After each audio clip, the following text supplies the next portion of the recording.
అబద్దాల ముఖ్యమంత్రిని ఇంటికి పంపిద్దామని టీడీపీ నాయకురాలు కొల్లు నీలిమ అన్నారు.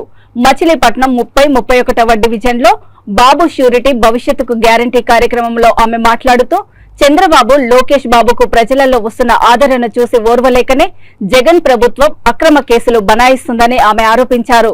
ప్రభుత్వం వైఫల్యాలపై ప్రశ్నిస్తున్నాడని, కొల్లు రవీంద్రపై అక్రమ కేసులు బనాయించారని ఆగ్రహం వెల్లిబుచ్చారు. గత ఎన్నికల్లో అన్ని అబద్దాలు చెప్పి అధికారం పొందిన జగన్మోహన్ రెడ్డిని ఇంటికి పంపండని కొల్లు నీలిమ ప్రజలకు పిలుపునిచ్చారు.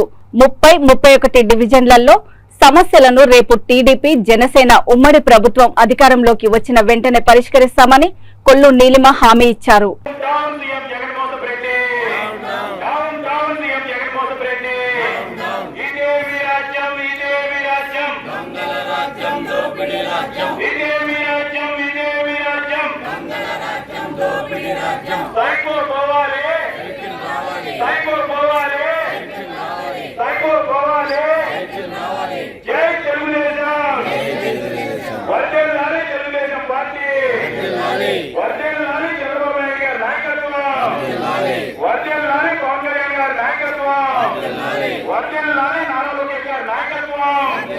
వర్ధిల్లాలి